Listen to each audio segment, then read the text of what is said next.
ఇవాల్టి వీడియో వచ్చేసి బతుకమ్మ పండగ 9 రోజులు 8 నైవేద్యాల గురించి.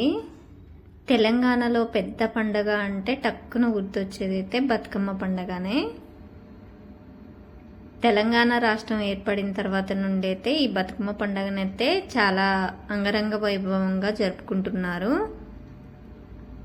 పెద్దవాళ్ళు, చిన్నవాళ్ళు, ఆడవాళ్ళు, మగవాళ్ళతో సహా అందరూ కోలాటాలు వేసుకొని ఈవినింగ్ అయ్యేసరికి గుళ్ళ దగ్గర అయితే బతుకమ్మలు చేసుకొని బాగా ఆడుతున్నారు.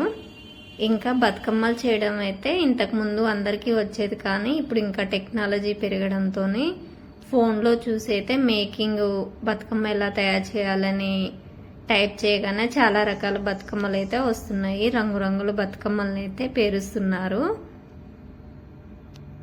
ఇంకా చిన్న బతుకమ్మ అయినా సరే న్యాచురల్గానే తయారు చేయడానికైతే ప్రయత్నించండి. కలర్స్ అద్దైతే బతుకమ్మల్ని అయితే చేయకండి, కాంపిటీషన్లో ప్రైజ్ వస్తుందని అలాగైతే. ఎందుకంటే ఈ బతుకమ్మలన్నిటినీ కూడా నీళ్ళలో తీసుకొని కలుపుతారు కదా మళ్ళీ లాస్ట్ రోజు. ఇంకా అదంతా కెమికల్స్తో జీవరాశులకైతే నష్టం జరుగుతుంది. ప్రైజ్ వచ్చినా సరే రాకపోయినా సరే న్యాచురల్గా దొరికే పూలతోనే బతుకమ్మని అయితే తయారు చేయండి. ఇంకా టాపిక్లోకి వెళ్తే 9 రోజులు 8 నైవేద్యాలు ఏంటో చూద్దాము. అశ్వయుజ మాసం ఆరంభం అమావాస్య రోజు నుంచి బతుకమ్మ వేడుకలను అయితే 9 రోజుల పాటు ఎంతో ఉత్సాహంగా జరుపుకుంటారు.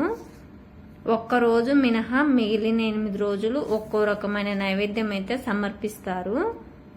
మహాలయ అమావాస్య నాడు ప్రారంభమైన బతుకమ్మ సంబరాలు అశ్వయుజ అష్టమితో ముగుస్తాయి. ఈ 9 రోజులు తెలంగాణలో ఆడపడుచులు రోజుకో రూపంలో బతుకమ్మను కొలుస్తారు. బతుకమ్మ అనగానే మనకు గుర్తుకు వచ్చేది పూలు, నైవేద్యాలు. 9 రోజులు జరుపుకునే ఈ పండుగ వేడుకల్లో ఒక్కరోజు మినహా మిగిలిన 8 రోజులైతే ఒక్కో రకమైన నైవేద్యం సమర్పిస్తారు. 9 రోజుల బతుకమ్మ పండుగలో మొదటి రోజు బతుకమ్మను ఎంగిలి పూల బతుకమ్మ అని, చివరి రోజు బతుకమ్మని సద్దుల బతుకమ్మ అని అయితే అంటారు. 9 రోజుల బతుకమ్మ పేర్లేంటో చూద్దాము. మొదటి రోజు వచ్చేసి ఎంగిలి పూల బతుకమ్మ, రెండో రోజు అటుకుల బతుకమ్మ, మూడో రోజు ముద్దపప్పు బతుకమ్మ, నాలుగో రోజు నానబియ్యం బతుకమ్మ, ఐదవ రోజు అట్ల బతుకమ్మ, ఆరవ రోజు అలిగిన బతుకమ్మ, ఏడవ రోజు వేపకాయల బతుకమ్మ, ఎనిమిదవ రోజు వెన్నముద్దల బతుకమ్మ, 9 సద్దుల బతుకమ్మ. మొదటి బతుకమ్మ వచ్చేసి ఎంగిలిపూల బతుకమ్మ. మహాలయ అమావాస్య రోజు తెలంగాణలో దీన్ని పెత్రామావాస అని కూడా అంటారు. నువ్వులు, బియ్యం పిండి, నూకలు కలిపి నైవేద్యంగా అయితే పెడతారు. రెండవ రోజు అటుకుల బతుకమ్మ. అశ్వయుధ శుద్ధ పాడ్యమి నాడు చేస్తారు. సప్పిడి పప్పు, బెల్లము, అటుకులతో నైవేద్యం తయారు చేసి అమ్మవారికి అయితే సమర్పిస్తారు. మూడవ రోజు ముద్దపప్పు బతుకమ్మ. ముద్దపప్పు, పాలు, బెల్లంతో అయితే నైవేద్యంగా తయారు చేసి నివేదిస్తారు. నాలుగవ రోజు నానబియ్యం బతుకమ్మ. నానవేసిన బియ్యము, పాలు, బెల్లం కలిపి నైవేద్యంగా నివేదిస్తారు. ఐదవ రోజు అట్ల బతుకమ్మ. అట్లు లేదా దోశలైతే నైవేద్యంగా సమర్పిస్తారు. ఆరవ రోజు అలిగిన బతుకమ్మ. అశ్వయుజ పంచమి ఆ రోజు అయితే నైవేద్యం సమర్పించరు, ఎందుకంటే అలిగిన బతుకమ్మ కాబట్టి ఆ రోజు నైవేద్యాలు అయితే ఏం సమర్పించరు. ఏడవ రోజు వేపకాయల బతుకమ్మ. బియ్యపిండిని బాగా వేయించి వేప పండులాగైతే తయారు చేసి నైవేద్యంగా అయితే సమర్పిస్తారు. ఎనిమిదవ రోజు వెన్న ముద్దల బతుకమ్మ.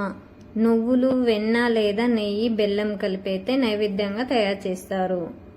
9వ రోజు సద్దుల బతుకమ్మ. అశ్వయుజ అష్టమి నాడు అదే రోజు దుర్గాష్టమిని జరుపుకుంటారు.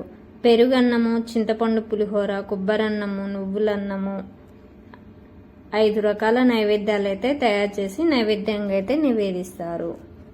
ఇవైతే 9 రోజుల బతుకమ్మ 8 నైవేద్యాలు. ఈ వీడియో మీకు నచ్చినట్లయితే లైక్ చేయండి, షేర్ చేయండి. మరిన్ని ఇలాంటి ఇన్ఫర్మేషన్ వీడియోస్ కోసం మన ఛానల్ని సబ్స్క్రైబ్ చేసుకోండి. Thank you for watching.